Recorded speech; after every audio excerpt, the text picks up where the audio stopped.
Pernahkah kalian membayangkan seorang pemain sepak bola Indonesia yang bermain di Liga Top Eropa?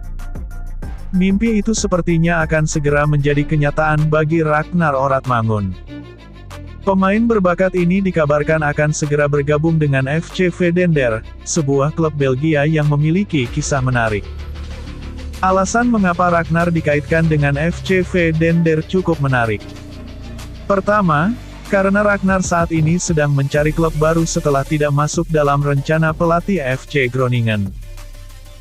Kedua, FC Vedender ternyata dimiliki oleh seorang pengusaha asal Indonesia, yaitu Sihar Sitorus.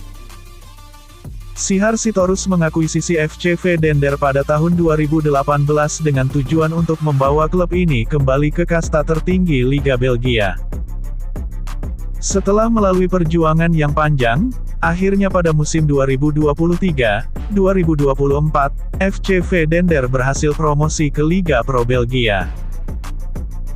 Jika bergabung dengan FC Vedender, Ragnar akan mendapatkan kesempatan untuk bermain di liga yang kompetitif dan bersama dengan rekan-rekan setim yang memiliki tujuan yang sama. Selain itu, dengan adanya Sihar Sitorus sebagai pemilik klub, Ragnar akan merasa lebih nyaman dan didukung penuh dalam mengembangkan kariernya. Selama ini, Ragnar selalu bermain di kompetisi Liga Belanda. Bergabung dengan FC Vedender akan menjadi pengalaman baru baginya. Ia akan menghadapi tantangan yang berbeda dan bertemu dengan pemain-pemain dari berbagai negara. Kita berharap bahwa kepindahan Ragnar ke FC Vedender akan berjalan lancar. Dengan dukungan dari pemilik klub dan para penggemar, Ragnar bisa berkembang menjadi pemain yang lebih baik lagi. Keberhasilan Ragnar di Belgia tentu akan menjadi kebanggaan tersendiri bagi sepak bola Indonesia.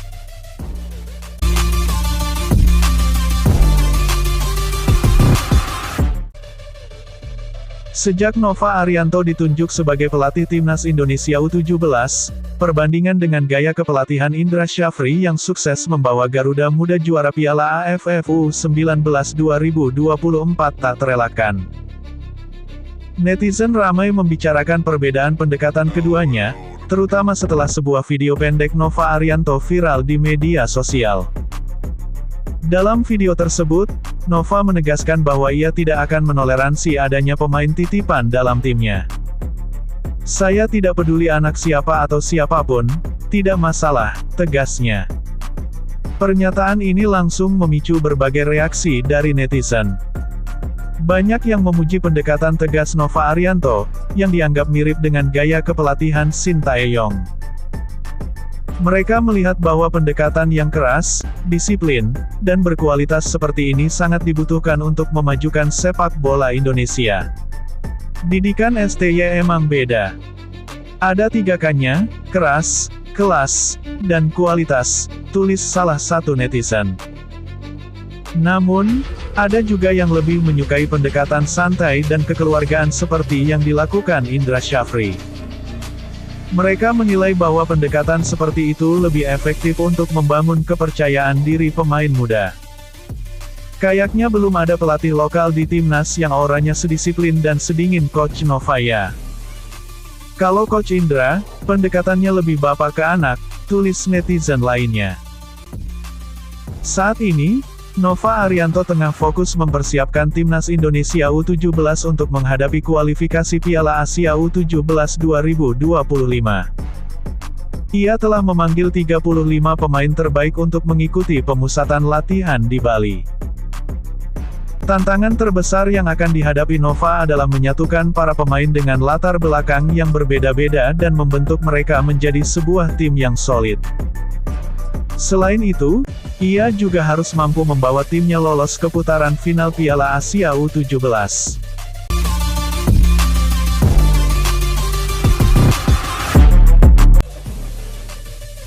Jesus, bek tangguh yang kini berkarir di Italia, berhasil mencatatkan namanya di papan skor.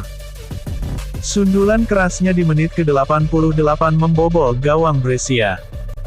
Sebuah momen yang membanggakan bagi seorang pemain muda Indonesia yang berlaga di salah satu liga top Eropa.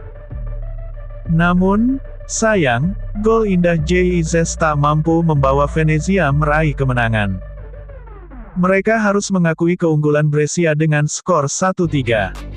Meski begitu, penampilan J tetap menjadi sorotan. Pelatih Venezia, Eusebio Di Francesco, memberikan pujian atas perjuangan J dan timnya. Namun, ia juga tak bisa menutupi kekecewaannya atas hasil akhir pertandingan. Menurut Di Francesco, Venezia masih banyak yang harus diperbaiki, terutama dalam hal pertahanan. Kami banyak berlatih selama periode ini, tapi lawan lebih efektif dalam memanfaatkan peluang, ujar Di Francesco. Kekalahan ini tentu menjadi pelajaran berharga bagi Venezia, termasuk bagi JIZ. Namun, para penggemar Venezia, terutama dari Indonesia, tetap memberikan dukungan penuh kepada Bang Jayadi. Berbagai komentar positif membanjiri akun Instagram klub, menyemangati J untuk terus berjuang. Kini, Venezia akan segera menghadapi tantangan baru di Serie A. Laga perdana melawan Lazio akan menjadi ujian sesungguhnya bagi J dan rekan-rekannya.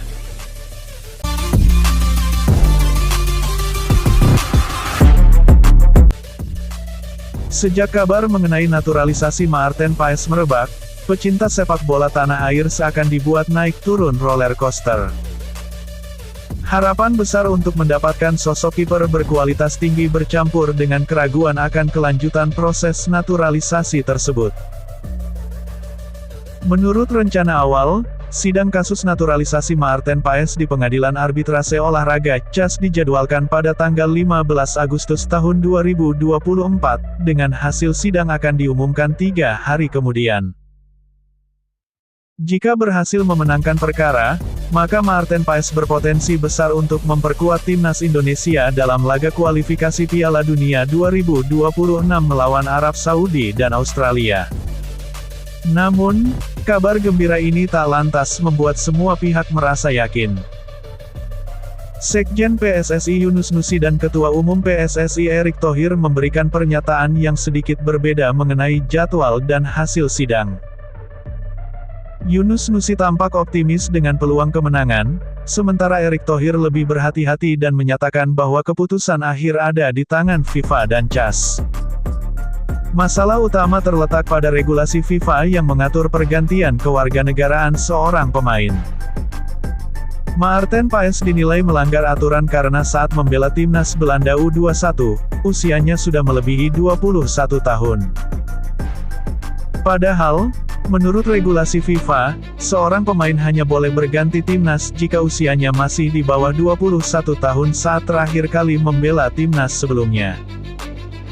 Namun, ada satu hal yang bisa menjadi pembelaan bagi Maarten Paes, yaitu pandemi COVID-19. Karena pandemi, banyak turnamen sepak bola diundur, termasuk kualifikasi Piala Eropa U21 yang diikuti Maarten Paes. Hal ini membuat usia Maarten Paes saat itu melebihi batas yang ditetapkan oleh FIFA. Hamdan Hamedan, staf ahli Kemenpora yang berpengalaman dalam proses naturalisasi, menilai bahwa kondisi pandemi bisa menjadi senjata bagi PSSI untuk memenangkan perkara. Menurutnya, banyak federasi sepak bola dunia yang memberikan pengecualian terhadap aturan usia karena adanya pandemi. Jika Maarten Paes berhasil dinaturalisasi, ia diharapkan bisa menjadi solusi bagi masalah kiper yang selama ini menjadi sorotan di timnas Indonesia. Dengan postur tubuh yang tinggi besar dan kemampuan refleks yang baik, Maarten Paes dinilai memiliki potensi untuk menjadi penjaga gawang kelas dunia. Namun, proses naturalisasi ini masih harus melewati berbagai rintangan. Selain harus memenangkan sidang di CAS, Maarten Paes juga harus memenuhi persyaratan administratif lainnya, seperti menguasai bahasa Indonesia dan memahami budaya Indonesia.